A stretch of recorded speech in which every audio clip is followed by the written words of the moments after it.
Vikings fans, you are listening to the Purple People podcast. I am Kyle West. I got Adam Carlson.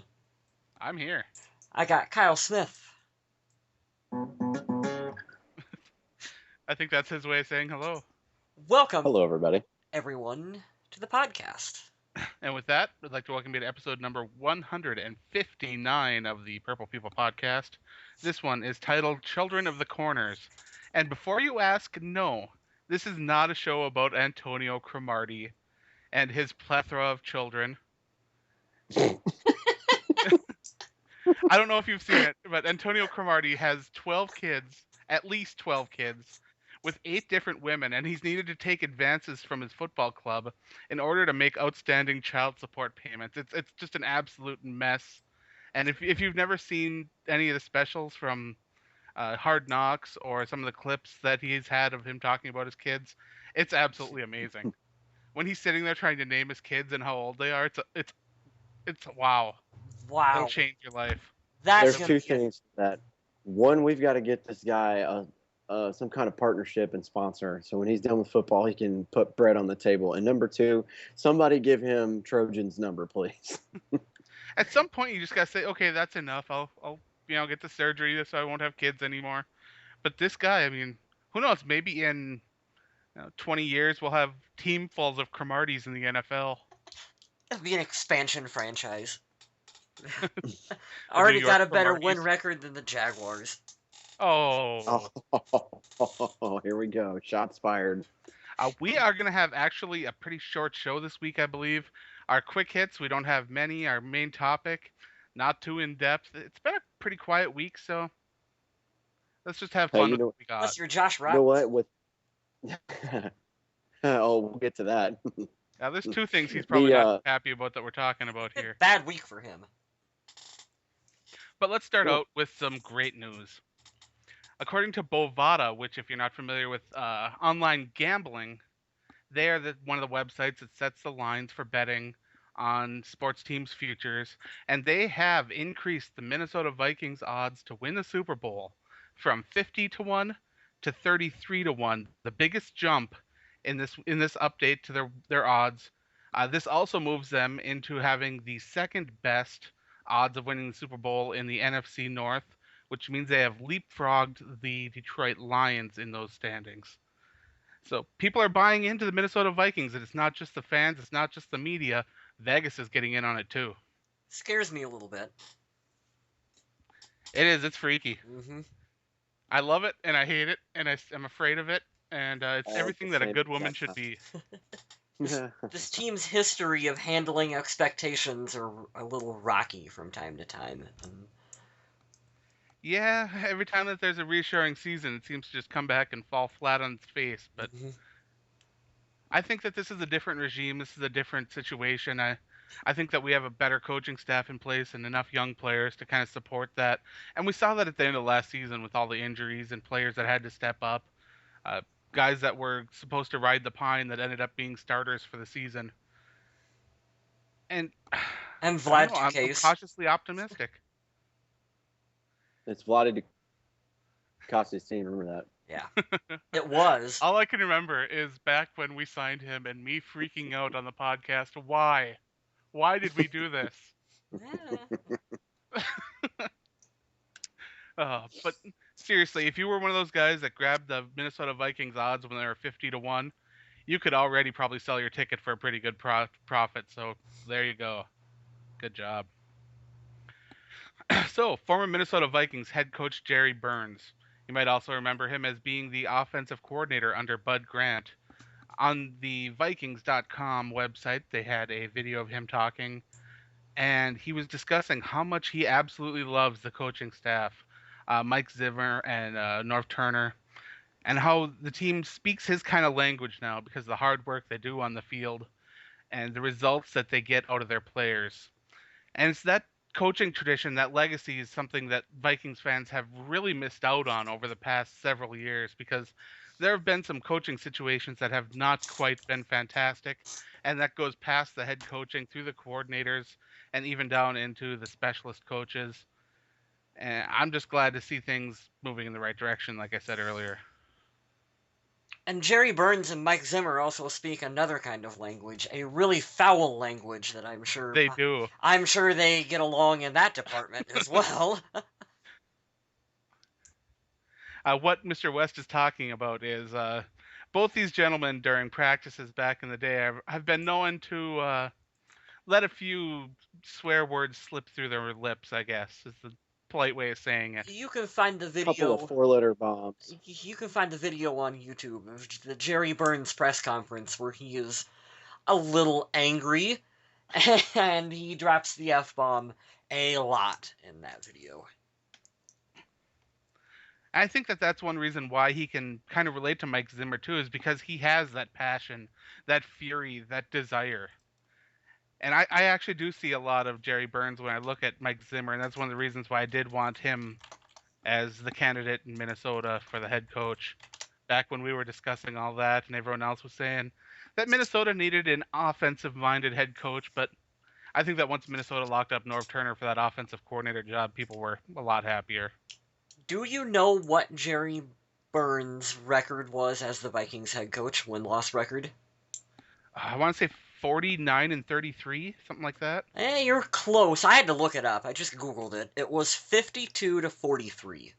Oh. So we're going to hope that Mike Zimmer is able to compile a bit of a better record than that. But we still have much respect and love Jerry Burns. He's a good guy. I'm going to say bottom line, I don't care what the record is. I want that Lombardi trophy lifted up in the air. That's what I'm after. Yep. I mean, records are good. 16-0 is great, but ask the Patriots, 16-0 doesn't get it done. Yeah. Mm-hmm. So we were talking about the Minnesota Vikings and how everything's new and changing for them. US Bank Stadium is still being constructed, and if you've seen some of the photos online, it's coming along very well. I personally am getting really excited about being even the thought of being able to enter that building when it's done. But recently, the Minnesota has been a little whiny, I'll say, about a bridge that's supposed to go over the street and connect where the light rail comes out to the entrance of the stadium. The Minnesota Vikings have come out and said, hey, you know what? We'll pay for half of it. Even after agreeing, when the stadium construction was being done and all the agreements were made, they said that they weren't going to pay for any of it. The Vikings have stepped in and said, we'll pay for half. Again, how many times have we heard this? It's amazing. Yeah, they're really forking out the money for this thing. I'm not surprised. I mean, come on, the state of Minnesota will find anything to complain about at all, especially in regards to getting this particular thing done. So yeah, of course they're gonna complain about this stupid bridge. Like, whatever. But hey, guys, the thing's gonna be built here very It's going to happen. Yes. What'd you say? Half done, almost half done, whatever. So we're be open, and then we won't have to talk about stuff like this anymore. That's true, and I'm glad that rumor about the Green Bay Packers fans buying a big flag to fly over the construction site was over the 4th of July wasn't true. Thank goodness. Because I was hearing rumors about that going around, and really, is that what they have to do with their spare time? Is that what they want to spend their money on? Well, oops, didn't you? Yeah. Disaster on my end. There. Yeah, Cal's upset about that. Don't make him upset. He'll throw that pan at you. That's right. This is less of a quick hit and more of a commercial, I guess, but a video has surfaced of Andrew Sandejo working out with these Onnit steel clubs, which they kind of look like the bowling pins that jugglers use, but he holds one in each hand and swings it back and forth for momentum. And what he does is he does squats while doing that. And if you've ever seen Andrew Sandejo on the field, it's that kind of quick and reactionary stuff that really has paid off for him in being a part of this team when he can step in to play safety or on special teams. And to see him working out with those Onnit steel clubs is really cool. If you have a chance, head on over to the Viking Age. There's a video of him working out with those. It's pretty neat. He's jacked out of his mind too. I'd have to take a look at this because I don't see that guy skipping any days in the gym. No, and he's got the passion to where it's just not going to happen. Well, it's like a weird looking baseball bat thing. It is. It's weird, but I can see how that would help with launching motions and balance and a whole lot of other things. Be a good self-defense weapon. Just hit people with it. Shut up, crime. I mean, yeah, if you're going to be a crime fighter, you could get the On It steel club. And if you get that reference, make sure to mention it in the comments on Facebook or on the Viking Age, because sometimes I feel like the only guy out there that's seen that movie. But back to the Vikings. This is the first one that I said that Josh Robinson might not be so happy about. There will be an LGBT Pride event scheduled for when the Detroit Lions play the Minnesota Vikings in Detroit in October. This is a rally that is held throughout many sporting events in Detroit. They've done it successfully with the Red Wings and the Tigers, and I believe that the Lions are expecting a turnout of around 14,000, and which is an amazing number for me. Especially for the Lions. To get anybody together, to get 14,000 people to get together to do anything is awesome. I can't even get 3 family members together to have a barbecue.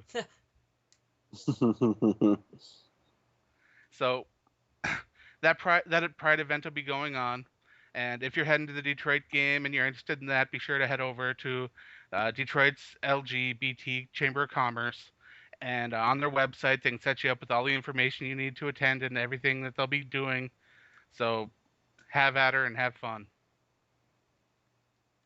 And now on to the stuff that nobody really cares about, but we have to talk about anyway. Hey, we love the supplemental draft. We love it, Adam. We always end up finding this one guy in the supplemental draft that we absolutely love. Mm-hmm. Who's it going to be this year?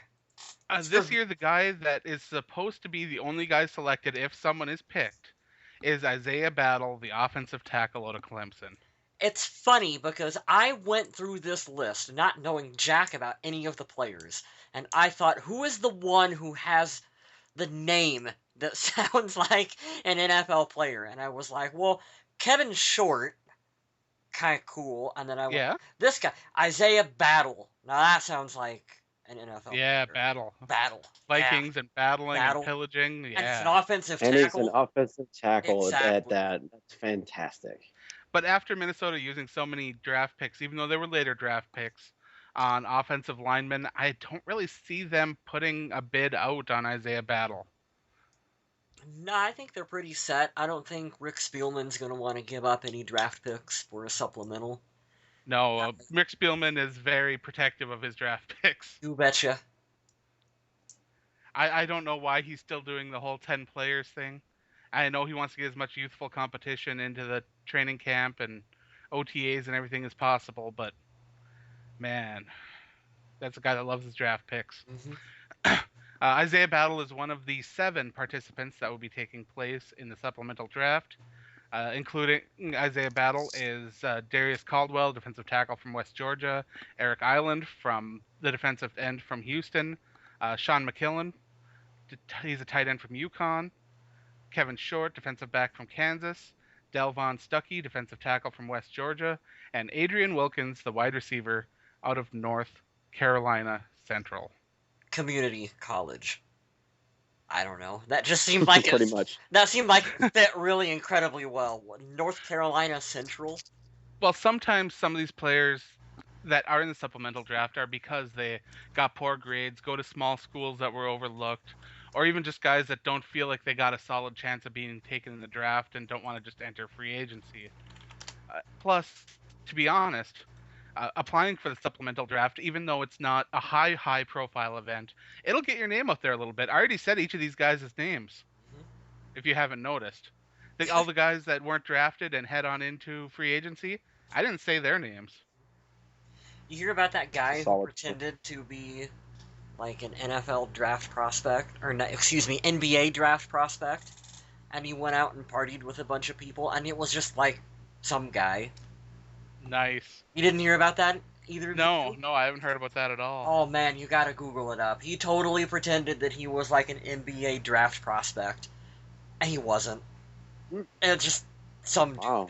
Maybe he'll give us a to do this. That'd be fantastic. Yeah, you can see the photos of him with all these hot women and getting into clubs and stuff because they thought he was someone important.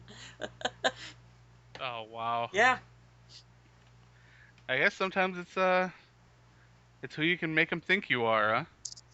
Donald Trump. That's exactly right. All you got to do is ask. You can only say no. All right, so let's get into the main topic for this week. Oh, cue the music. Let me know when we can get this going. I think you can start it anytime. I had heard the rumor that Josh Robinson had torn a muscle in his shoulders, pectoral muscle, a couple days ago, and I kind of took it as malarkey because you know how Twitter is and sources are, and whenever there's nothing concrete, you're kind of like, I don't know. But apparently ESPN is running with the story that Josh Robinson has torn his pectoral muscle. In the article, it doesn't give him a timetable for return, but you'd have to assume that for a corner, having a torn pectoral muscle is definitely not good. Probably not. So Josh Robinson could find himself on IR this year, meaning that another cornerback will be able to take his place on the roster.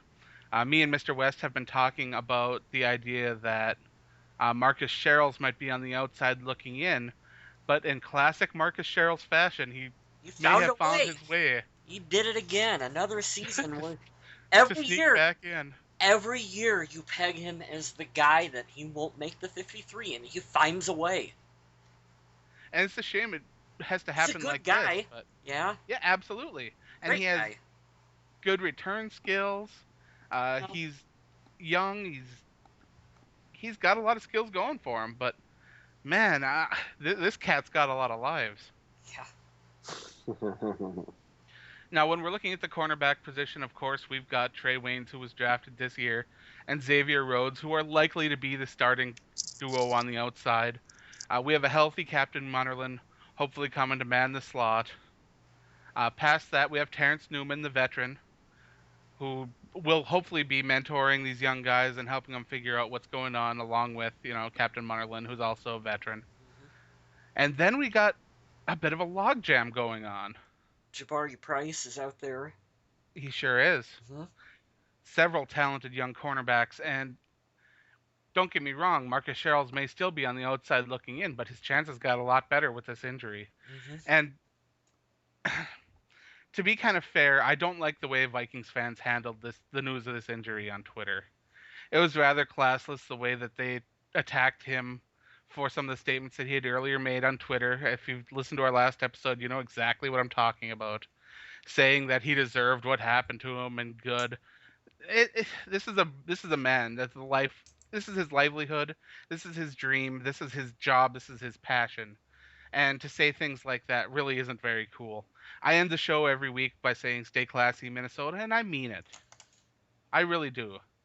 Josh Robinson might have said some things that got people upset, but he's still a human being, and he is entitled to his opinion, no matter whether you agree or disagree with it. Because of that, I think that on Twitter, sure you're entitled to your opinions too, but when you open your mouth and or your keyboard and say things or type things that cast a shadow on you that make you look like a cold, bitter person, it's just not very flattering at all. I don't know. I like you hit the nail on the head. It's his opinion, and it irritates me. It's one of those things that irritates me about social media at all. Because if this were you in that situation, and you might not be able to do your job for a year, and your job is on the line, and then everybody attacks you, how are you gonna feel? You're not gonna like that very much. But there's the same people that just hide behind a screen and think they're cool, and they get their jollies from running their mouth.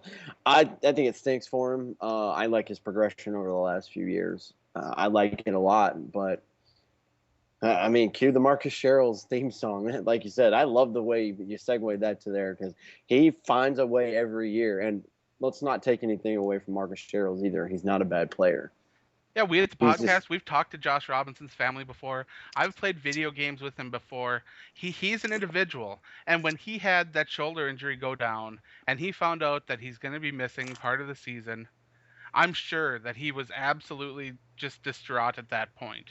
And then to hop on social media, and if he even does look what people say, I don't know if he does or not, but to hop on there and see some of those things written, that would just have to be the icing on the depression cake right there. Even if you don't read it, everything, you scroll through them and you see them and you see the negativity. And I do think that's dumb because, like, you don't want to wish injury. You should not want to wish injury on anyone. It doesn't matter if you like Josh Robinson as a player, you don't like him as a person. You come on, have a little bit more class than to wish someone to get hurt.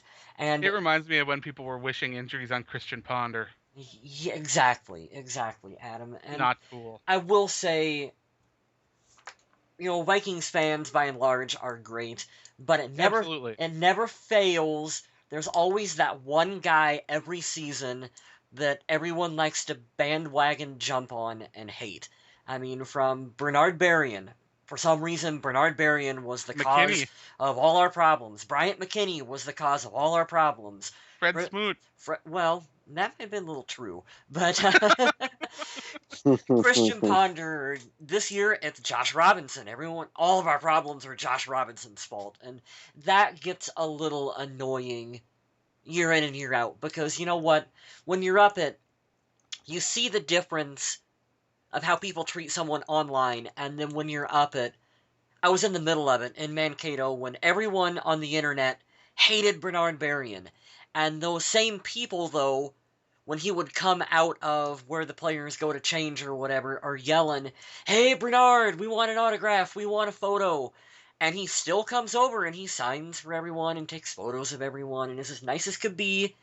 And I guarantee you half those people are right back online talking smack about him, whatever. And it's like it's that whole dynamic of thinking you can talk crap to someone because you're not saying it to their face just irritates me. It really does. Yeah, Mr. West made a good point. I'm not ripping on Vikings fans for all intents and purposes. Mhm. The Vikings fans that I have met or talked to online have been absolutely fantastic. Mhm. But there are those bad seeds out there, the ones that are just never happy, the ones that have to pick and pick and pick at people and want to get this response from them.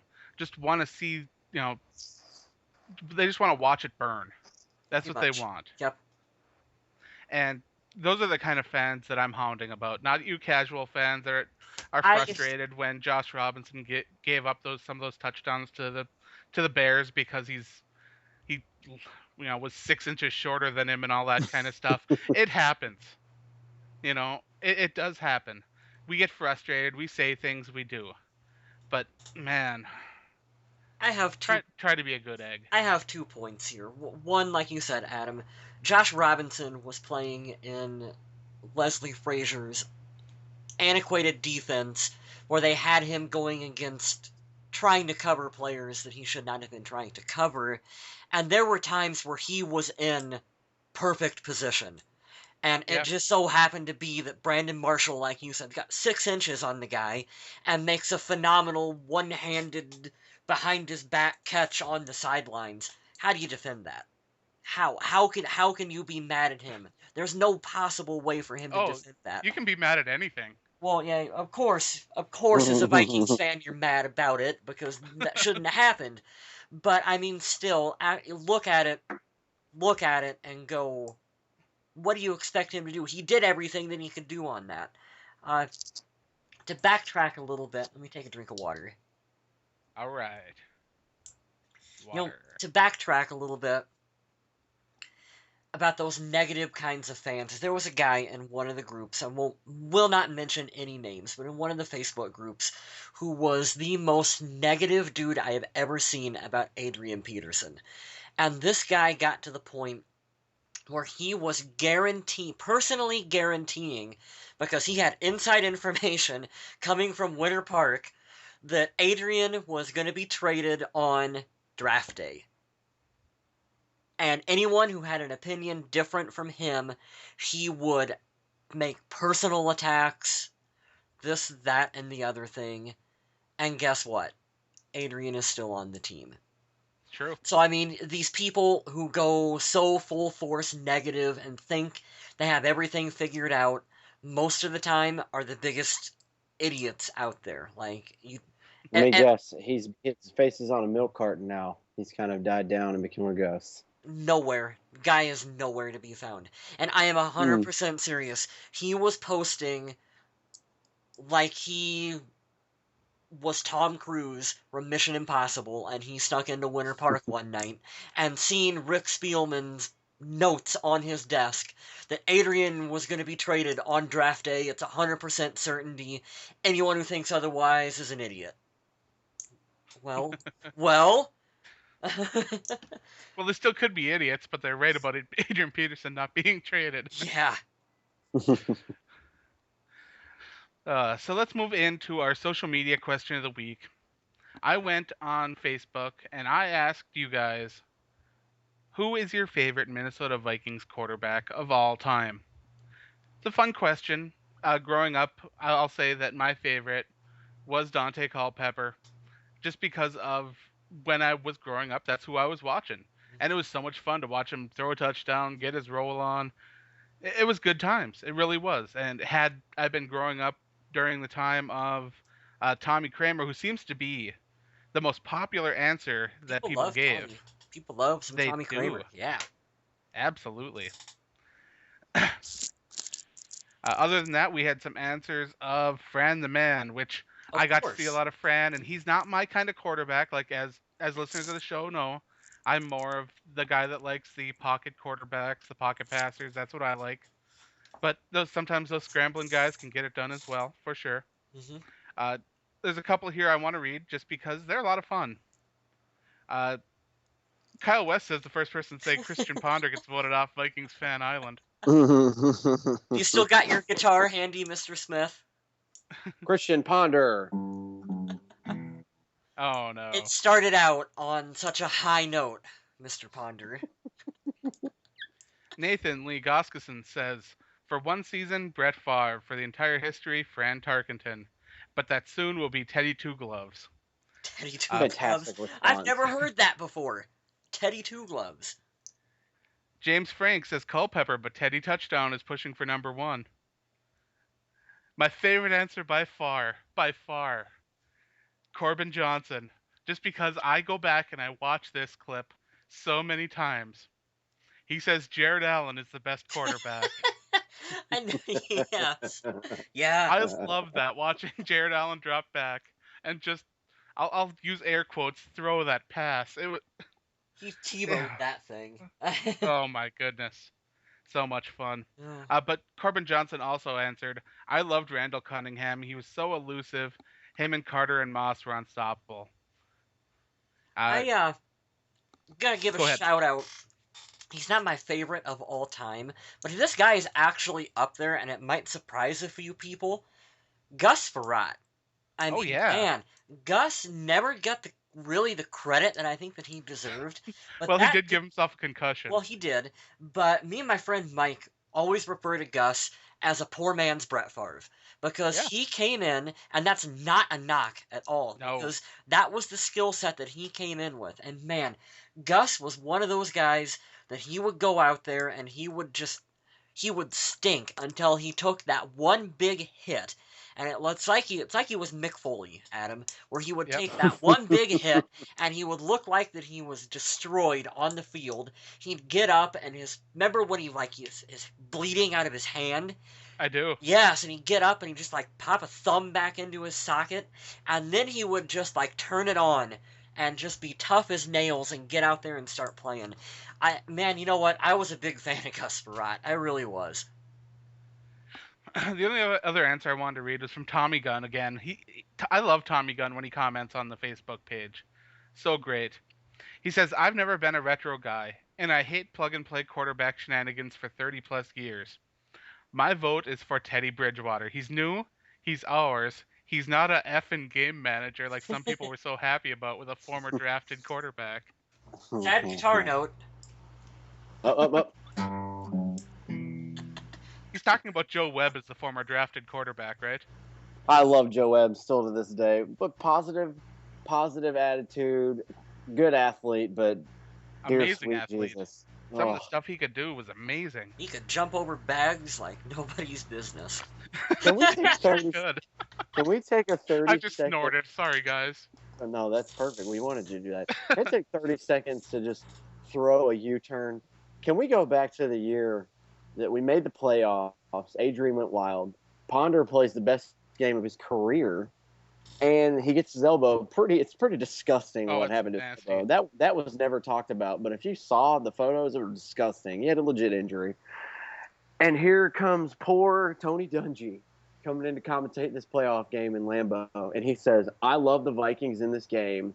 And I wish we could have just kicked Leslie Frazier with a 30-pound anvil in our freaking boot. Because he says, watch the Philadelphia game from a year before when he just lets Joe Webb go around and do his thing, which is run around like Russell Wilson and RG3, you know, stuff that eventually blew up. But no, we forced our scrambling, not accurate quarterback to stand in the damn pocket. It was brutal. Get murdered. And I remember I was deployed, and I just was so ecstatic one week, and I hit the complete opposite spectrum the next week, just throwing stuff at work. Can we pause for a minute here, Adam? We got to talk more about this game because this game gets me fired up too. Because I'm pissed. You know, I'm pissed off thinking about it. I tried going back and watching it. I couldn't do it. I had to shut it off. Yes, because that is how incompetent that coaching staff was. I remember we had mild success on the very first drive because they let Joe Webb do a bit of what his skill set could be. And then after that, it was like, nope, you go run the Ponder playbook. That, and you know what it turned into? It turned into the one Josh Freeman game that we had. It was a nightmare. That was an embarrassment. It was a nightmare. Those two games were an embarrassment. And of course, they were both primetime games in front of a big crowd, and nationally televised, and all this. Oh man! I'm stewing, primetime for the thinking Vikings. about it. And then people wonder why people don't take the Vikings seriously. It's because that's the product that we've put forth to them. Yeah. Every time we have a good game, it's on, like, NFL Network Station 72. And then, yeah, like that NFL Network game, the Thursday night game against the Washington Redskins that I had the pleasure of attending. Yeah. That was a fantastic game. And then they gloss over it when ESPN or whatever does their highlight reel because they got to talk about whatever. Barry Bonds or whatever. I don't even know who's popular in baseball these days. Cal Ripken. What's Cal Ripken? Do people still talk about Cal Ripken? That's like one of the only baseball players I know. So that's. I think Chipper Jones still plays. I don't know. King Griffey Jr. Is he still alive? I don't know. Didn't he drink a lot of brain tonic or something? That was an episode of The Simpsons. There it is, folks. We have completely lost the rocker again. It happens every week. Every week, I wait for that point in the show. It's my favorite point. We do know that Joe Mauer was probably a better quarterback than Christian Ponder, right? I don't even know what Joe Mauer is. Joe Mauer. How relieved were you to have Ponder, though, after the 4 games with Donovan McNabb? Does anybody remember his first pass? Of course I do. Much like against the San Diego Chargers in San Diego, much like Geno Smith last year playing us when we got the pick 6. A screen/swing pass. I have never seen something more god-awful. And then thinking about, God, who do they make fun of all the time? Jamarcus Russell? God, did you see McNabb try to run on a couple of those plays? I was going to say, he scrambled the one time, and everyone was like, my God, we got the old Donovan McNabb back. And I was like, you could time that with a hourglass. How about when he took the snap, took 3 steps backwards, and laid down in the end zone for the safety? Oh my God! That's the only Peyton Manning trait that you got. I'm sorry. This should have been our Halloween episode. We're like reminiscing about some of the worst memories we have. Us Vikings fans have not had a good time recently. Hopefully that's about to change, though. Next week's social media question. I'm looking forward to this one because it's a different question than just asking who the best player in the NFL is. J.J. Watt.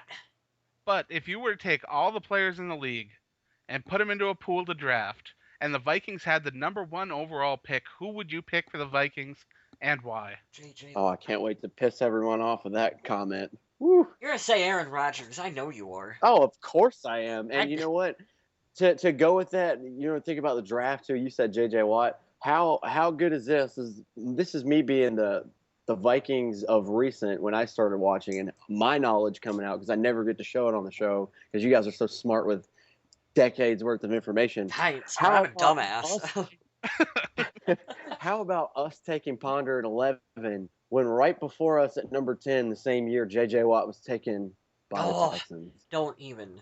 Hey, the pick before that though was Jake Locker, I believe. Mhm. Yeah, there were some bad quarterbacks taken way too early that year. The ritired Jake But- Locker. I forgot he is God, retired. So that means he'll be eligible for the Hall of Fame in, 15, 16, 17, 18, 19, 2020. Jake Locker, NFL Hall of Fame.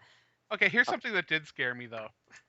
I had one friend that through the whole draft process, he wanted the Minnesota Vikings to take Jake Locker because he loved Jake Locker, right? Okay. Loved the potential he had, the big arm and everything. And sure, there were plenty of things to like about Jake Locker. He had some traits that were really good. But when the Vikings took Christian Ponder, my other Vikings fan friend took his phone and whipped it into the woods. So, Has he been fast found? forward. Have you found him? Have you pulled him out of the woods and said, like, it's okay, we have Teddy? Speaking of Teddy, let's fast forward. And we fast forward to the draft, and now this friend that wanted Jake Locker to go to the Vikings, he's a Packer fan, of course, because everybody up here is. He says that he wants the Minnesota Vikings to take anybody at quarterback, anybody in this draft, except Teddy Bridgewater, because Teddy Bridgewater is the real deal. Ah. When Teddy Bridgewater was going through and the Vikings didn't pick him with his first pick, he was ecstatic. He was looking at me like, in your face, I know he was the guy you wanted. You wanted Teddy for the Vikings. I'm like, yeah, I did. Yeah. You're right, I did. And they took a linebacker who I don't know how he's even going to fit into the defense. Well, I got proven wrong on that one. But when it came back through and Teddy Bridgewater just kept dropping and dropping and dropping, and I kept looking over at him, and I'm like, the Vikings are going to trade up. He's like, with who? It's not going to happen. I was like, just wait, it's going to happen. And then Cleveland traded up. And he's Wasn't like, that yeah, a terrible feeling? Cleveland's going to get Teddy Bridgewater. Yeah, because Cleveland had done the studies, of course. And they had They put all this money wasted into all trying that to money. figure out who the best quarterback in this draft was. And all the signs pointed to Teddy Bridgewater. And Cleveland announced their pick, and it's Johnny Football. Johnny Manziel, to those of you who don't know the nickname, I guess, anymore. I guess I should clarify now. So I look over at David, my friend, and I'm like, he's still there. He's like, yeah, but Houston will have to have a lot less to trade up. They'll move up and get him in front of him. And I was like, yeah, it's possible. It really is. So it keeps going and going and going, and Seattle's on the clock. I'm like, here it is. Here it is. The little trade logo comes up, and it's the Minnesota Vikings helmet. And I'm ecstatic. I'm like, yes, really? They're going to get both these guys? And when it came through, David ran to the bathroom and just sat in there. He's like, no. He cried silently to himself. So even Packer fans, at least some of the smart ones, know that Teddy Bridgewater's good. But hey, it doesn't mean he's been smart his whole life because He is a Packers fan. he missed a little bit on the Jake Locker thing. But still, it's fun to see that the Vikings have a quarterback now that fans can get behind, and they see some potential in. And we're not sitting here talking like we did with Christian Ponder after the years. All he needs is for a couple things to click. All he needs is to learn the system a little better. All he needs is a little better chemistry with his wide receivers. I'm not hearing any of that about Teddy Bridgewater. Nope. None of it. I'm hearing going into the sophomore season, in this off season now, I'm hearing that he's taking people the whole huddle by the reins. He's got better chemistry. He's getting more comfortable with the playbook. I mean, the stuff that we wanted to fast forward through for 4 years, we're starting to see early glimpses in year 2. And you know what's funny is that I've been following a few Raiders sources just to kind of, because I like to follow the old players that leave the team. Oh, to see the Carr versus Bridgewater debate, right? No. I'm not even. going there, Adam. I'm going another direction. I've been really interested to see what Raiders fans are saying about Ponder. And you want to know what I'm hearing about them saying about Christian Ponder?